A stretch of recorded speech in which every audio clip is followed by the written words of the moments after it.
मित्रों, नमः संस्कृताय। मैं आए दिन आप लोगों के लिए संस्कृत की वीडियोज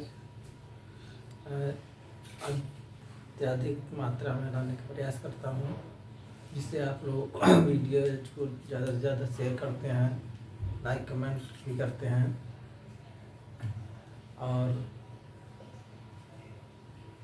आप लोग उत्साहित करते रहते हैं हमको कमेंट करके कि सर ऐसा नहीं, ऐसा होना चाहिए।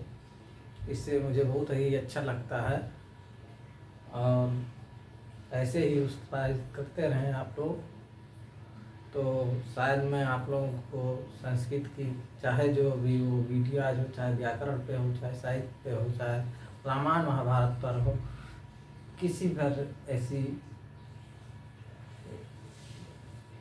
वीडियोज में आप लोगों को सारी कहानी भी बताऊंगा और जो है सारा का सारा वो, और चाहे संधि हो व्याकरण में, चाहे समास हो, चाहे कारक हो, चाहे प्रत्यय हो, चाहे उपसर्ग हो, चाहे धातु हो, चाहे संस्कृत गिनती हो, चाहे वो संधि में व्यंजन संध हो, स्वसंध हो, विसर्ग संध हो, कुछ भी हो। अभी आप लोगों को कुछ संधि के बारे में इतना बता दिया गया है कि 3 संधियाँ हैं, स्वर संध, व्यंजन संध, विसर्ग संध। और अभी स्वर संध के भी 8 भेद हैं, ये नहीं बताया गया है। तो कौन कौन से हैं 8 भेद, ये उसमें बाद में व्यंजन में कौन से हैं 8, उसके बाद में 7 विसर्ग में कौन है, उसमें समास में भी 4 समास केवल बताया गया है और समास के अंदर भी द्वितीय समास के अंदर 4 समास हैं। ऐसे ऐसे जो है बहुत सारी चीज़ें हैं कि आप लोगों को मैं अभी तक केवल इतना बताना चाहता था कि आप सिलेबस जानिए पहले टीजीटी का, पीजीसी नेट का। टीजीटी का सिलेबस जानने का मतलब ये हुआ कि ये साहित्य के 7 ग्रंथ और पीजीटी के ये साहित्य के 5 ग्रंथ। फिर उसके बाद में व्याकरण में आपको संधि समास कारक प्रत्यय पीजीटी में। ये सिलेबस में बार बार इसलिए बताता हूँ, पहले आप लोग सिलेबस पे एकदम जान जाइए, ये सिलेबस है मेरा। जब तक आप लोग उस सिलेबस नहीं मालूम रहेगा तब तक आप लोग कैसे पढ़ाई करेंगे कि हमको समास पढ़ना है, संधि पढ़ना है, कि साहित्य पढ़ना है, व्याकरण करना, व्याकरण में क्या पढ़ना है। साहित्य में बहुत सारे ग्रंथ हैं, पर कौन से ग्रंथ को पढ़ना है।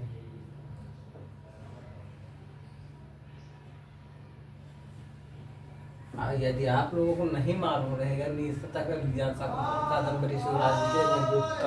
मुझे टीजीटी में पढ़ना है, तो आप लोग कोई दूसरा ग्रंथ उठा के पढ़े रहेंगे, उसके बाद पेपर में आएगा तो कहेंगे हाँ राम, मुझे तो मालूम ही नहीं था कि ये ग्रंथ पढ़ना था।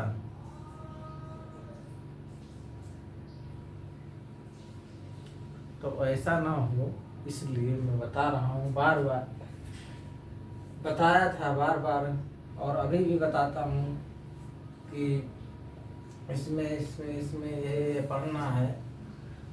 तो आप लोग जितने ज़्यादा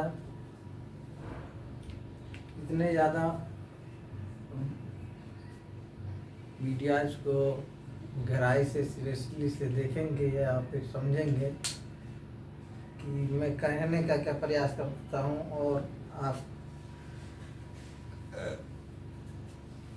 उसी हिसाब से जब काम करेंगे तो अभी आप लोगों को सफलता मिलेगी। और मैं आप बता दूं कि इसे निःशतक में भर्तृहरि का निःशतक है।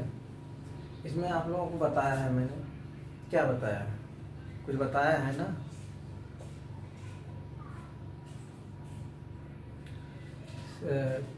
कि श्रृंगार शतक, वैराग्य शतक और श्रृंगार शतक, वैराग शतक और नीत शतक, ये 3 शतक की 3 रचना है भर्तृहरि जी की। भर्तृहरि जी की 3 रचना है जिसमें कि आप लोगों को टीजीटी के सिलेबस में केवल नीत शतक पढ़ना है। पढ़ना तो केवल नीत शतक ही है, पर टीजीटी के पेपर में ये भी पूछ लेगा भर्तृहरि जी की तो 3 रचनाएं कौन कौन सी हैं। उसमें रहेगा कि ऑप्शन में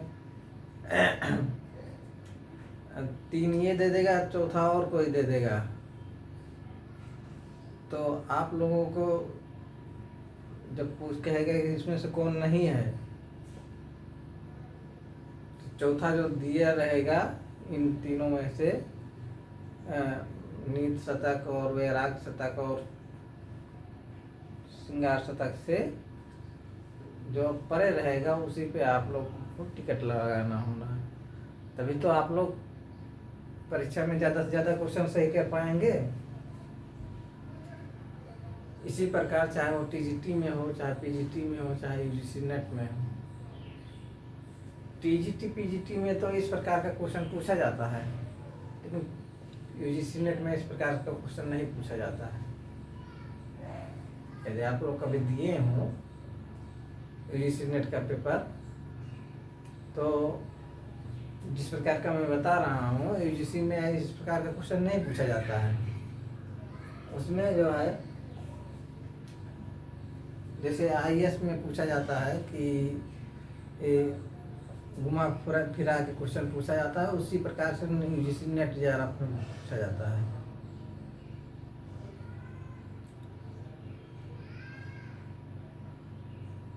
यदि इतनी बात आप लोगों को समझ में आ रही हो तो कमेंट करके ज़रूर बताया करें कि समझ में आ रही है या नहीं समझ में आ रही है। नहीं समझ में आ रही है तो सीधा कमेंट में लिखिए कि नहीं आ रही बात। उसके लिए मैं इससे अपने और बेटर तरीके से मैं आप लोगों को समझाने की कोशिश करूँगा। हाँ, तो नीत शतक के बारे में, फिर उसके बाद में अभिज्ञान शाकुंतलम के तृतीय अंक टीजीटी में रखा गया है। तृतीय अंक ही रखा गया है, पर 7वें अंक के बारे में आप लोगों को जानकारी होनी चाहिए। ऐसा नहीं तृतीय अंक ही सारा 22 लोगों को रट करके उसमें काश्यप जी और दुर्वासा ऋषि के सारे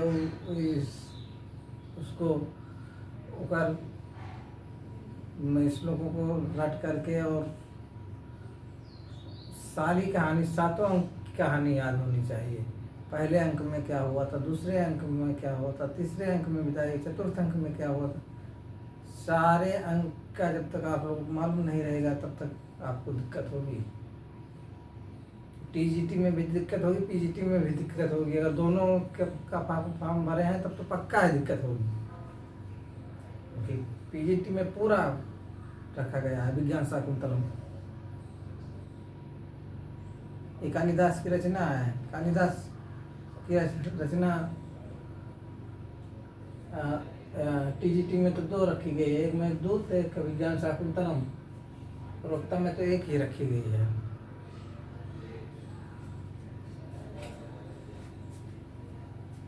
और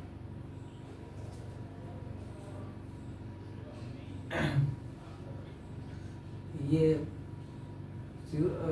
शिवराज विजय जो है उपन्यास है। अंबिका दत्त व्यास जी द्वारा रचित ग्रंथ शिवराज विजय। शिवराज विजय मैं बार बार किसी का रिपीट जो करता हूँ किसी कारण के लिए करता हूँ, उसको आप समझिए। यदि आप वीडियो इसको देखे रहेंगे या सुने रहेंगे तो परीक्षा हाल में जाएंगे तो वो कान में आपके गुनगुनाएगा कि ये ऐसा नहीं, ऐसा बोले थे, ऐसा है। तो उसी हिसाब से आपको लगेगा तो आप मान के चले आएंगे, सही हो जाएगा। अगर सही से देखे रहेंगे, नहीं तो उल्टा सीधा देखेंगे, बात खत्म। और जैसा कि मैं कहता रहता हूँ कि अगर आप लोग मीडियाज को बराबर शेयर करते रहेंगे, जैसा कि पहले आप देख पा रहे होंगे कि कागज़ के बोर्ड पर पढ़ते थे और आज जो है ये बोर्ड लगा है। ऐसे ही मीडिया को शेयर करते रहिएगा ताकि आप लोगों को अच्छी से अच्छी सुविधा मिल सके। और बात रही कि जो लोग चैनल पे नए हैं वो चैनल को सब्सक्राइब करना मत भूलिएगा और बेल आइकन घंटी को दबाना मत भूलिएगा ताकि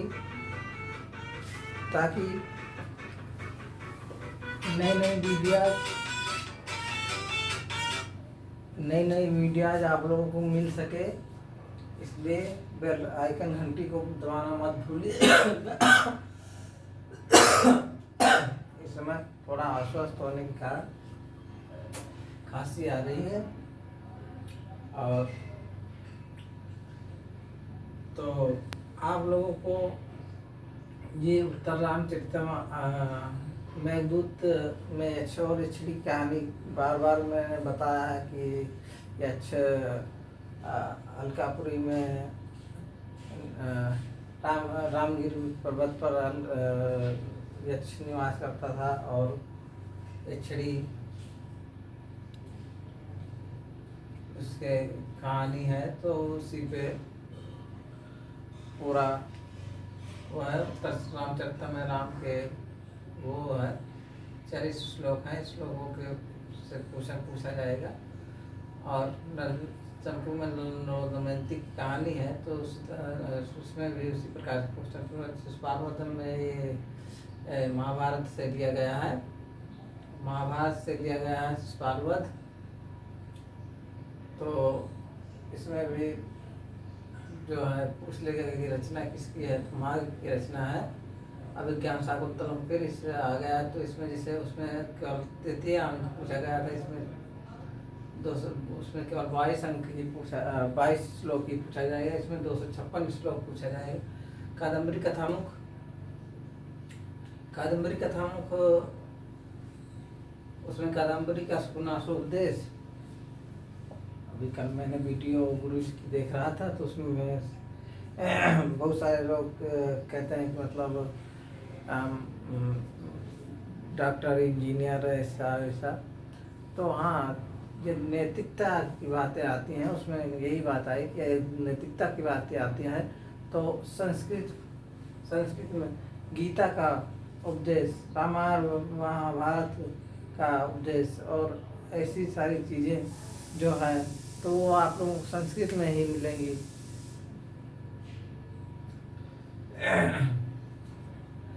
तो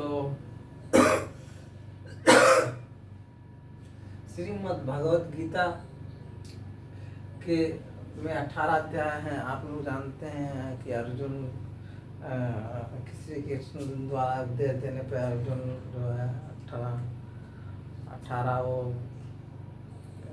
सारे में क्या करते हैं, उद्देश्य के द्वारा पूरी लड़ाई लड़ते हैं। तो उसी के बारे में श्रीमद् भगवत गीता में है। और दर्शन भी रखा गया है इसमें प्रवक्ता में। तो आस्तिक दर्शन और नास्तिक दर्शन। नास्तिक में 3 है, चार्वाक, बौद्ध, जैन। और आस्तिक में सांख्य, योग, मीमांसा, तर्क भाषा, तर्क संग्रह ये 7 हैं।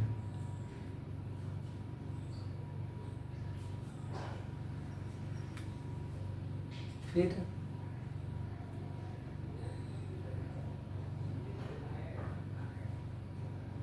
आप लोग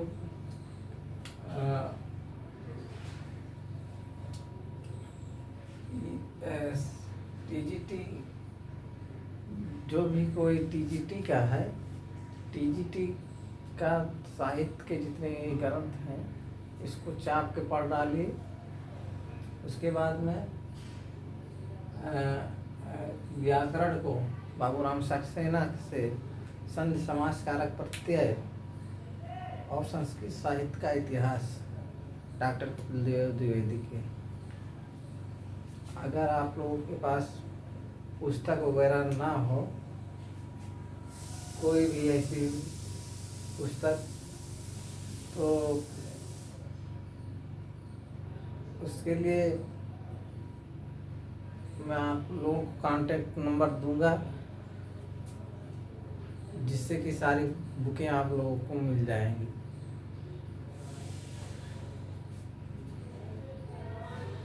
और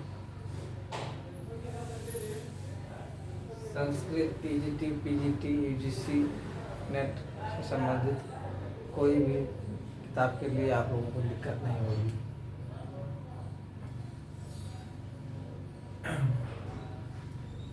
और यूजीसी में ऑलराउंडर, यूजीसी मतलब ऑलराउंडर मतलब वो टीजीटी का पूरा रखेगा, पीजीटी का भी पूरा रखेगा, और यूजीसी नेट में और भी सामान लेगा, और भी सामान लेने का मतलब उसमें रामायण, महाभारत, पुराण, लिपि, अभिलेख, क्या क्या नहीं।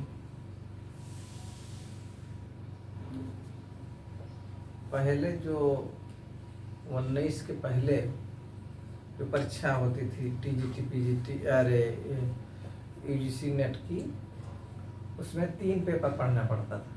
अब तो आसान हो गया है, 2 ही पेपर पढ़ने पड़ते हैं। 2 ही पेपर पढ़ने पड़ते हैं, प्लस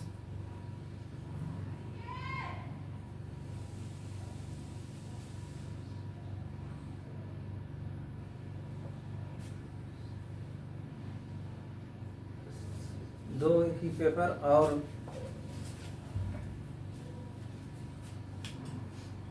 टाइम क्या हो गया?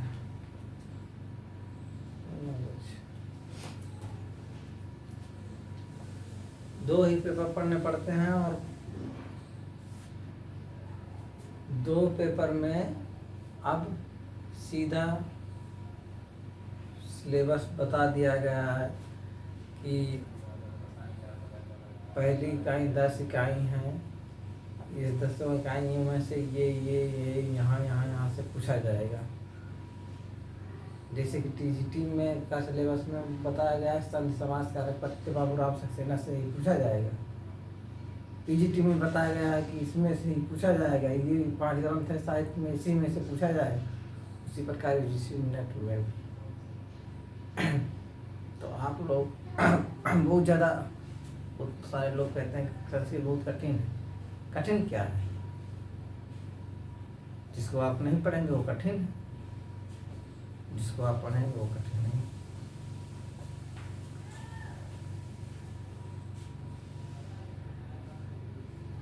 ऐसे ही आप लोग संस्कृत का अभ्यास करते रहिए। कोई भी बच्चा हो वो संस्कृत के बारे में घबराइए ना। घबराए नहीं मतलब बिल्कुल नहीं घबराए, सब हो जाएगा। बस क्या है कि अभ्यास करते रहिए। अभ्यास करत अभ्यास ते जड़मत हो तो सुजान, और शरीर आवत जाते शिल्प पड़त निशान। हाँ, यदि कुछ बात अच्छी लग रही हो कमेंट बॉक्स में ज़रूर बताइएगा। नहीं अच्छी लग रही है वीडियो आज को छोड़ दीजिएगा उसे।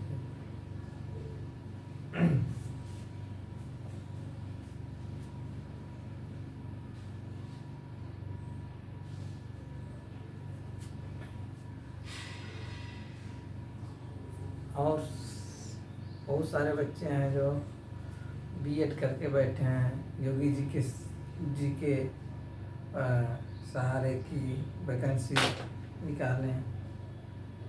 मैं एक बजरंग एजुकेशन यूट्यूब चैनल है, उस पर मैंने देखा है कुछ वैकेंसी बीएड वालों के लिए है। पता नहीं सही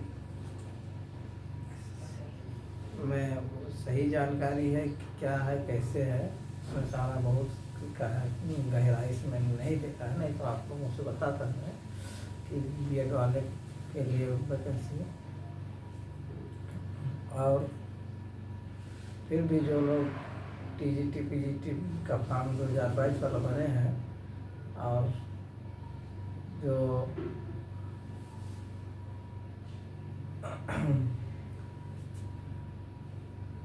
एलटी आने वाली है, एलटी अगर मान लीजिए बहुत सारे लोग तो उत्साहित हो जाते हैं कि मेरा टीईटी में नहीं हुआ तो मैं क्या करूँगा।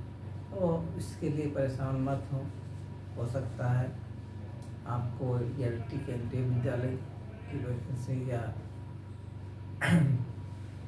नौकरी अच्छी मिलने का हो, तब आपको टीजीटी में नहीं हुआ या प्राइमरी में नहीं हुआ तो हो सकता है आपको टीजीटी में होने का वो हुआ, इसलिए नहीं तुम्हारा हुआ।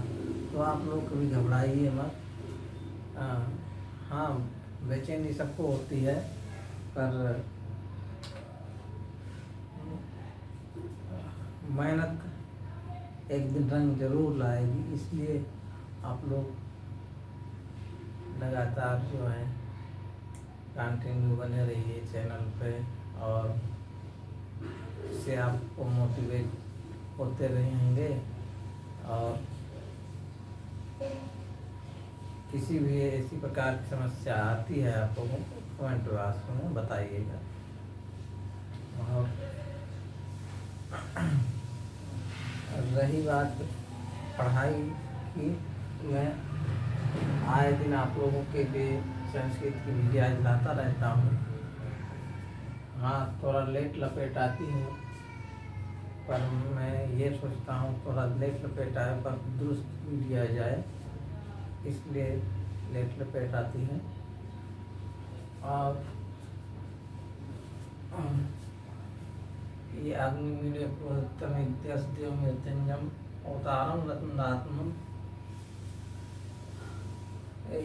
ये अग्नि सूक्त का पहलवा मंत्र है मंडल का, मंडल का। इसमें अग्नि देवता की स्थिति की गई है, ये ऋषि की नट में आप के रखा गया है। तो धीरे धीरे आप लोगों को मैं एक एक से वो गहराई से परिचय कराऊंगा, पर क्योंकि अभी बहुत सारी चीज़ें बाकी हैं जो कि मैं आपको 22 परीक्षा 22 की जो पीजीटी होने वाली है उससे पहले मैं सारी वीडियो देना चाहता हूँ।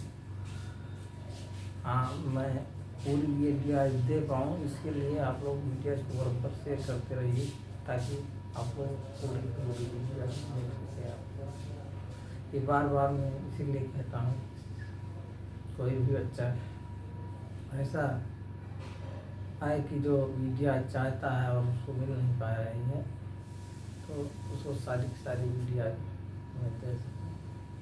इसलिए धन्यवाद। अगली वीडियो में मैं फिर जल्द